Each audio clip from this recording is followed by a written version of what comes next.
Devon Hamilton, B.B. Landers, Jonathan Cooper up front.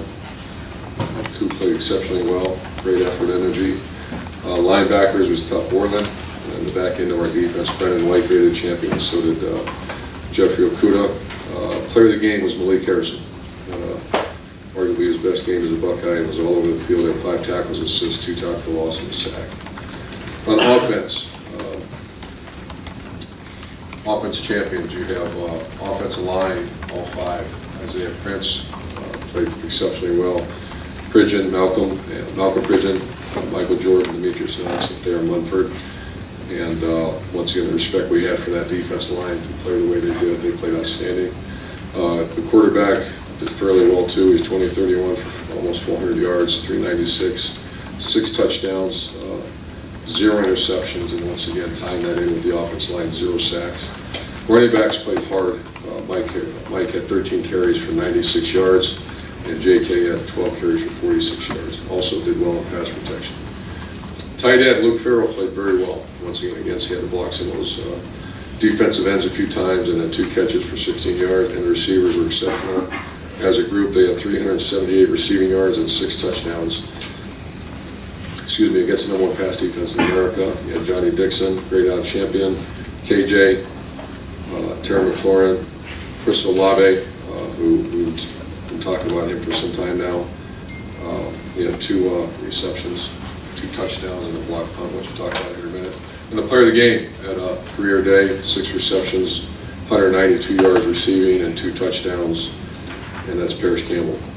Special Forces Awards, Special Teams Awards, player of the game. Let's go special effort, 7 Banks. As I told him, he got a gift. Sit here, here's a ball and block punt, go run fast and score. But he did. Amir Reed, really exceptional effort. You know, I call them the heroes. You know, heroes come cheap nowadays. You jump high and run fast, and people call you a hero. No, you're not a hero. The heroes are the guys like Amir Reed that were incredible effort on KJ's punt return, blocked 2 people, and just exceptional effort. Really happy to see him play like that.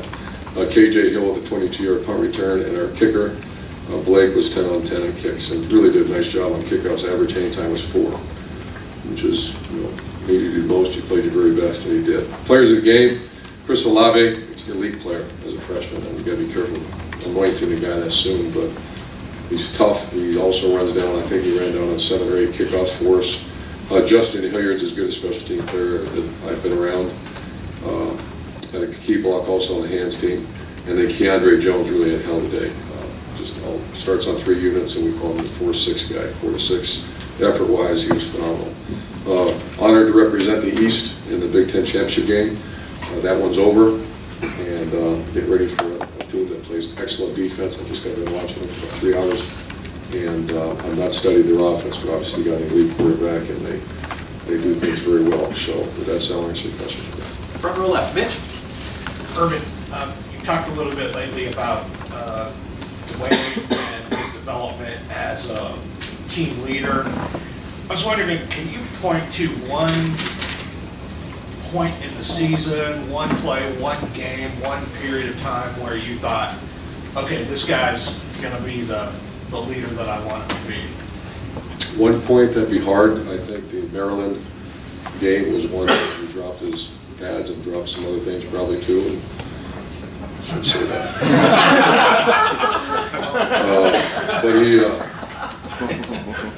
But he dropped his pads and, at the toughest time in the game against, once again, a defense, very good defense, and got that at yard. The job of the quarterback, and I can't tell you how many times we told him, and I told him, the job of the quarterback is to get a first down. So that's change. So that's what it was about.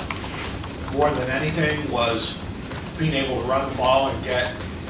I think that's a big part of it. You know, that position is, as you've heard many times around here, is arguably the most unique position in all sport. Yeah. What he's asked to do, and coaches aren't on the field, there's 10 other guys looking at him every snap. You better give the right answer. They better trust and believe him. And our guys certainly do. What else about leadership qualities? You know, I think some other players talked about how he was quieter early in the season. He's getting a little bit more to him. A little bit more vocal. And yeah, we've noticed a change too. Far left, Lori. Coach, when we talked about your leaders this year. I think for the most part, we've discussed guys who keep things even keel and keep their teammates focused. But who are your energy guys? Who are the guys with high motors whose energy is contagious? Paris Campbell, Johnny, Terry, on offense, Isaiah Prince, who's been exceptional at that. And that's J.K. Dobbins is in that category too. On defense, I put Tuck Borland in that category. Draymond at times, and Cooper. And Chris Olave's parents showed up for the Michigan game. Did you guys have an inkling that he would have a breakout performance and make one of those phone calls, or was that just sort of coincidence they were there for the rivalry game? So you're asking if do we call the families to come in and give some extra juice? That's good. When they give a start, maybe Chris Olave had an inkling that he was a big part of your plan on that day and told the parents. I'd say as we always do around here, that's been, just like Wyatt Davis is going to get his first start as a Buckeye. And, there's a lot of confidence around here because I've been talking about that for 5 weeks now. He's the next man in. And Chris Olave, you just have seen a gradual. So instead of an inkling, you just see him practice. And by sheer numbers now with Austin Mack out, he is in the rotation. He's knee-deep in the rotation. Front row middle, Dave. Coach, I remember when you were the coach at Florida, when you guys beat Ohio State in the national championship game. After that, you talked about how you use all kinds of things as motivation for your players. And that wasn't just the reason you guys won. You used a lot of motivational tactics. There seems to be something about you when you're an underdog. So I'm curious what motivational tactics you might have used at the end of the Michigan game. Well, that's the one. It was a pregame. There actually was a great pregame speech. It was by Paris Campbell, and that's a 365 game. That's not a one-time shot. That's not a one for the giver type thing. We've been working on that one, and it goes from our strength staff to our training staff to summer to spring ball to summer training to training camp. That's a 365 game. Wyatt Davis looks like he's going to get his chance. Is there anybody else in the mix there? Yes. Like Bo, can you just discuss that a little bit? Yeah, we're right in the middle of that. But Wyatt Davis will get a start, and then Josh Myers is so close. He's had a great month and a half practices, and Brendan Bowen was the starting right guard before he got hurt. So he's back to almost what he was. So this is a big week for all three of those guys. And then the other guy is Josh Albany. You remember about 5 weeks ago, we were there down to the last stack, last group of guys, and now we got some depth. Over here to the right, Clay. When did Dwayne take to film study when did it move from homework assignment to this? That's a good question for Ryan. I think he's always been that. He was very well trained. When he first got here, even? You'd have to ask Ryan. I know that Bryson, his quarterback coach, as he went up through told you when I went and saw him in that recruiting trip, and I said, watch that workout. It wasn't only great performance, but the coaching was fantastic. So he's been pretty well developed. And if you are a student, how often is that? Is that every day? If you're a quarterback, it's every day. And it's always with a coach or on the phone, or? Well, it can't be with a coach, but it's every day. There's 20-hour rules and stuff like that, but you're probably a lousy quarterback if you're spending 20 hours getting ready for the game. And so they all have iPads, and he's very, one of the strengths that him and Coach Day have done a good job is identifying, the protections. Front row middle, Bill. Urban, since you guys have returned from the bye week, your defense has had a little bit of fluctuation in terms of how it was played. It was okay against Nebraska, very good against Michigan State, obviously not good against Maryland, but again last week. Just where do you sit with where you are in the progress you're making defensively? We're making progress. The pass defense is bothering a lot of people, and giving up plays. I think rush defense and our linebacker looked out there very less than our defense line. You felt like you kind of controlled the game with the defensive line. It's just making catches on this. That's going to be a huge players game. And then other side of the ball, you talked a little bit about the offensive line after the game, but we've seen here in the past when you've had a line build and build and build throughout the season, towards the end, it's very good. Are you starting to see that with this group? I am. It started whenever. You got a big guy missing now, Demetrius Knox, which is a big hit. But I have seen the consistency. We all have. Seen consistency start. I can't give you the exact time, but they're playing very well right now. That was their best That was one of the best I've seen. And once again, it's all, why would you say that? Well, the respect we had for the team we played. And do you have a number of the percentage of time Michigan puts you guys on Saturday? I could find that out, but it's a high, I know right out of the chute it was a high percentage. And, I can't give you that number. Second row left, Ari. Urban, I asked you on the call yesterday about the Tate Martell package near the goal line. I don't know if you had more time to review that, but now that Dwayne Haskins is dropping things, I was wondering if that had any impact on the way that you are viewing that. Because it hasn't been decided, and I'm a Tate Martell fan, so I'm pushing it real hard.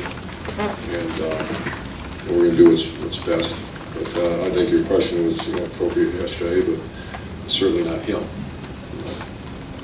Say, well, it's not working because he's not doing a good job. There's other things involved. Yeah, it's not, So- not something that's anti-Tate, it's just much as it seemed more necessary that you could need that back. I want him in the game. Front row left, Doug. Urban, obviously, we've seen Chris Olave. I think Teron Vincent had a role on third down in the last game. Tyler Friday, Tariq. There's some freshmen, true freshmen, who are doing some things for you here at the end of the year. That's a highly rated recruiting class. In general, we know what Olave is doing. How's that group coming along? Good. Josh Proctor's another name that is one of those unsung heroes for us. Taraji Mitchell played one of his best days, just wiping guys out on kickoff. And once again, the unsung heroes that we called him yesterday, and I showed the whole team sat right here. It was probably 30 minutes of watching the heroes play. It was called field position. It's called selflessness. DeAndre Jones was ridiculous because he's a freshman. But a very good class. And again, what is it, you've done a long time, for guys this late in the year, some of the first-year guys who just got in, what do you have to see for them to be able to help you? What are you looking for? Practice and, at this point, it's been decided. It's about 5-6 weeks ago, it's the guys that, the care factor, the intensity, Josh Proctor went from a non-productive teammate to a very productive teammate. And it all started, a couple motivational, inspirational meetings and confrontational meetings. But he's a good kid from a good family and wants to play, and now he's playing at a very high level for us. And I know you want to look forward, but to not look back, but can you just take us a little bit inside the offensive game planning for that Michigan game? It just seemed like you guys in week 12 had a great idea of what you wanted to do, and then your players went and executed. Ryan and Kevin and you and the whole offensive staff, can you give us just a brief look at what last week was like and how it came together with the plan? Well, it was going to come down to one-on-one matchups. We knew that, and not just the receiver. They're man-free. That's their base coverage. The second coverage is cover two. And when I say, one-on-one battles, you win the battle, you win the war. And we have enough guys win the battle, you win the war. And that goes from Isaiah Prince blocking their number 3 to Taylor Munford blocking number 15, and then also the inside guys blocking number 10 was a hell of a player for them. But the one-on-one matchups, our guys did a heck, obviously saw it. And we worked extremely hard on that, but we also have talented guys that really care. Front row right, Bill. What makes KJ Hill unique? He's one of the toughest, he's a real tough guy. He's a little arrogance to him, and he's very talented. He was not as fast as some of the other guys, but he's a student of the game. He's one of those guys that understands space, understands leverage. He's got great ball skills. And this is your 4th time at the Big Ten championship game. Given the circumstances that you have, the ups and downs, how special is it for you to be back into this situation? It's only special if you win it. It is a Coach Mick and I talk about that, about what is the objective. I used to say compete for championships in November, and he wanted to step further and say get they can beat. Now when they do, it's a good win. And can you just give your impressions of your question, what you studied so far? Yeah, their coach and I have been friends for a long, long time. I think he's one of the best coaches in college football. I don't think he is. He's one of the best coaches in college football. And his kids play like that. I know Coach Hankowitz since he was at Colorado. And Nick McCall, I've known him since he was a high school coach in Denver. And they're just great people that coach their tails off, and their players are a reflection of their staff. Front row right, Tim.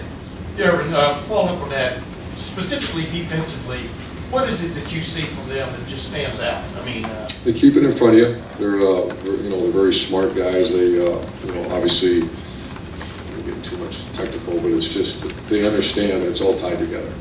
and they keep the ball in front of you. I don't know their, I'll probably get that here in a minute, but they're big plays, you just don't see big hits against them. And they're primarily a zone coverage team, and they keep the ball in front of you. And sometimes that's, well, nowadays, that's harder than a team that you know is going to be man coverage across the field. Wyatt Davis, you know, talk about him a little bit, but here you are going into a Big Ten championship game and starting out for the first time. What are the, I don't know, what's the anxiety level in taking that into account? What have you seen from him specifically the last several weeks that made you talk about him so much? Just practice. I'm sure you've heard that many times. Also, you just see the guy we have inside drill every Tuesday, and you just saw this kid, a highly recruited guy that was a little lost in the weeds his freshman year, and fatigue would often get him. And once he figured that out, came from one of the best programs in California. But just a guy that's he's a rugged guy, and he's been scratching and clawing for playing time ever since probably 5-6 weeks ago. It's been close. We just don't want to disrupt the flow of the 5 guys around. One thing, you know, I get this question all the time. How are you doing? Good. What are your plans? And then Saturday, you know, the TV camera seemed to be on you as much as it was the action on the field. And just, you know, what are your plans Good. post? Yeah. So you're good. That's the definitive statement. Front row right, Austin. Urban, I don't know if you call them the pop pass or push pass, whatever it is with Paris. There was some debate about whether it should count as a run or pass. How do you guys count it? Pass. What do you like about that play? Well, it's like any play. It's the who's doing it. You know, for a guy like non-Paris running it, it's okay. And with a guy like Paris, we try to design as many plays to have him touch, a little bit like Curtis Samuel a few years ago. He's that checker that you want to touch the ball. There's no easier way. Now, there's some risk to that too. But I think our coaches really do a great job picking the time and making sure it's the right time to call them, etc. I guess the point is to mitigate the risk by making it count as a pass in case the exchange doesn't go smoothly. That's exactly right. And you don't have to break when you run. That's a great question. We used to do the handoff, you have to slow down a little bit. Here it's just you run through. Second row right, Andy. Coach, you guys treat special teams a little more special than most programs do. And I was thinking about Chris Olave and those other freshmen. Is that a good way to kind of keep those highly recruited freshmen who aren't playing as much as they're used to engaged, and also for you to evaluate when they're ready to contribute to the offense and the defense? Good to see you. Hi. Special teams is something that I get your question, but that's not the way we treat it. We treat it, you will not play it down at Ohio State until you contribute to special teams. It's just the way it's 3 phases of the game. There's all kinds of stuff in this room that talk about the plan to win and talk about the gospel of Ohio State football. It's all about field position, et cetera, et cetera. And from Zeke Elliott to whomever, just not playing. And so that's very clear around here. And every great player, I'm willing to say every great player we've ever had started on a special teams phase and had to play well. And the other question, shifting gears, how much did Randy Walker kind of influence the way people play offense in the Big Ten now? Randy's offense coordinator sitting in that room there. So, well, I'll say this: Randy Walker is one of my favorite guys. One of his family, his wife, been to the golf tournament, and yeah, he was an inspiration for me. I actually played against him in 2001. Bowling Green. Yeah, Bowling Green days. But the way he handled himself, you pick as a young coach, you kind of pick guys the way that they. Was one at every level, and the way he handles himself. Great story, he was an I-formation guy at Miami, Ohio. And they went to Northwestern, he was an I-formation guy, went go well. And they made a transformation with Zach Kustok and changed how, really, you got to give him credit. And a lot of it, they went down to talk to Rich Rodriguez. Great history there about Clemson's offense moving up to Evanston. And they were awesome. Third row right, Tony. Urban, yesterday Pat Fitzgerald said because they had the Big Ten West wrapped up for a couple weeks. 2 weeks ago, he spent the week watching Michigan. Last week, he spent it watching you guys. How much of an advantage is that for them, and do you then have to catch up? That's a huge advantage. It is. I mean, I can assure you we weren't watching anything other than a rival. I think that's an advantage. It certainly is. Do you have to catch up, or is it just That's what what it we're is? trying to do right now. Yeah, sure. I think the biggest thing is we just played a very physical game, and our goal, I think what our offensive linemen have done, they played 95 plays against Michigan State, very rugged defense. They went and played 105 plays against Maryland, where the 105th play was as important as the 22nd. And then they just went against the #1 defense in America, which are regular players. And so I just, the priorities, about freshness and what you're doing, that's the things that, right when I get out of here, we make a good plan the whole week to make sure that happens. Fourth row left, Colin. When you look at when you look at Haskins' performance after the game, how important do you feel like his, when he came in versus Michigan last year, how important was that in his development, knowing what the game was like, in terms of seeing his leadership kind of grow from this game? Yeah, if you remember, the week before, it was terrible. And we played, it really wasn't terrible. It started terrible, and then he kind of finished in the rain against Illinois. And that's a great question, because you throw him in that, in my opinion, you throw him in that team up north game last year without fighting through what he had to fight through, which was, he was getting greased on the sideline pretty good after the way he performed. And he goes in there and really rallies it up in bad weather. You guys remember that game? I'm sure you do.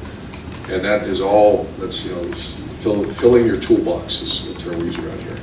And he was filling his toolbox, because he certainly would have not been, in my opinion, been able to do that in the rivalry game last year.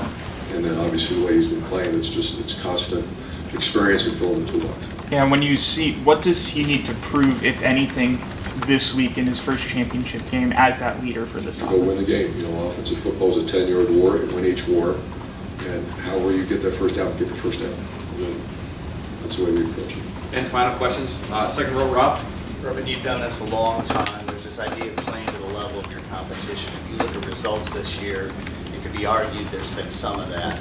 Is it an extra challenge when you have superior talent, when guys are just better than the guys across from them, to keep them at a level? It is. I would not put this in that category, though. I mean, they won 15 out of 16 Big Ten games.